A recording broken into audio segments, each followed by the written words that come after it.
ಹಾಸನ ಜಿಲ್ಲೆ ಅರಸೀಕೆರೆ ನಗರದ ಕಾಳನಕೊಪ್ಪಲಿನಲ್ಲಿ ಮನೆಗೆ ಬೆಂಕಿ ಹತ್ತಿಕೊಂಡು ಸಂಪೂರ್ಣ ಸುಟ್ಟು ಹೋಗಿರುವ ಮನಕಲಕುವ ಘಟನೆ ನಡೆದಿದೆ.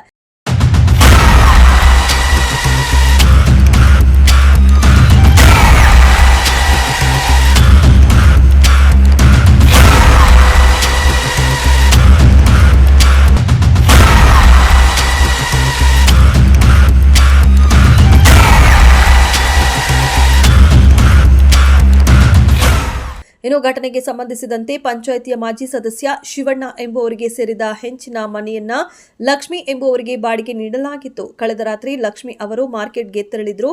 ಇವರು ತೆರಳಿದ ಸ್ವಲ್ಪ ಸಮಯದ ನಂತರ ದಟ್ಟವಾದ ಹೊಗೆ ಕಾಣಿಸಿಕೊಂಡು ಮನೆಯ ಚಾವಣಿ ಹತ್ತಿ ಉರಿಯಲು ಪ್ರಾರಂಭಿಸಿದೆ. ಇದನ್ನು ನೋಡಿದ ಸುತ್ತಮುತ್ತಲ ಸ್ಥಳೀಯರು ನೀರು ಹಾಕಿ ಹಾರಿಸುವುದರೊಳಗೆ ಬಹುತೇಕ ಮನೆ ಹತ್ತಿ ಉರಿಯಲು ಪ್ರಾರಂಭಿಸಿ ಅಕ್ಕಪಕ್ಕದ ಮನೆಗಳಿಗೆ ಬೆಂಕಿ ವ್ಯಾಪಿಸಿ ಭೀಕರ ಘಟನೆ ನಡೆಯುವ ಸಂಭವವಿತ್ತು.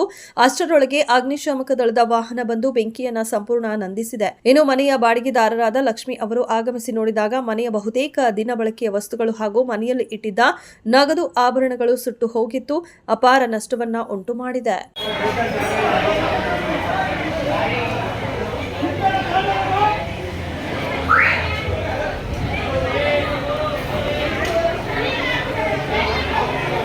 ಒಳಗಡೆ ಮನೇಲಿ ಇದ್ದಿದ್ದು ಗ್ಯಾಸ್ ಕಷ್ಟ.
ಈ ಮನೆಗೆ ಬಾಡಿಗೆ ಬಂದು 1 ವಾರ ಆಗೈತೆ.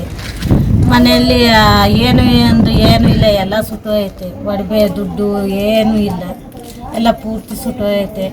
ಇಲ್ಲೇ ನಮ್ಮ ರಿಲೇಷನ್ ಮನೆ ಹೋಗಿದ್ದೆ, ಅದು ಹೆಂಗೆ ಹಚ್ಕಂತು ಏನು ಅನ್ನೋದೇ ಗೊತ್ತಿಲ್ಲ. ಬರೋಷ್ಟರಲ್ಲಿ ಎಲ್ಲ ಹುರಿದು ಬೂದಿ ಆಗೋಯ್ತೆ. ಅಕ್ಕಪಕ್ಕದ ಮನೆಯವರೆಲ್ಲ ಬಂದು ಆರಿಸಿ ಇದು ಮಾಡಿದ್ದಾರೆ. ನಾನು ನನ್ನ ಮೊಮ್ಮಗಳು ಇರ್ತಿದ್ದೆ. ಏನು ಇಟ್ಟಿಲ್ಲ ಒಳಗೆ. ಸಾಮಾನು ಬೀರು, ಮಂಚ, ಟಿವಿ, ಫ್ಯಾನ್ಗಳು, ಒಡವೆ, ದುಡ್ಡು 20,000 ದುಡ್ಡು, 2 ಜೊತೆ ಓಲೆ, ಪಾಪನ ಉಂಗುರ, ಏನು ಇಲ್ಲ. ಬೆಳ್ಳಿ ಐಟಮು, ಗೆಜ್ಜೆಗಳು ಎಲ್ಲ ಇದ್ದು ಏನಂದ್ರೆ ಏನೂ ಇಲ್ಲ, ಎಲ್ಲ ಬೂದಿ ಆಗೋಯ್ತು. ಇಕ್ಕಣಕ್ಕೂ ಬಟ್ಟೆ ಇಲ್ಲ, ಮಾಡ್ಕೊಂಡು ತಿನ್ನೋಕ್ಕೂ ಏನೂ ಇಲ್ಲ. ಕಂಡರ ಮೇಲೆ ತಿನ್ನಂಗೆ ಆಗ್ತಾ ಇಲ್ಲ. ನಮಗೆ ಕೂರಕ್ಕೆ ಹೋಗ್ತಾ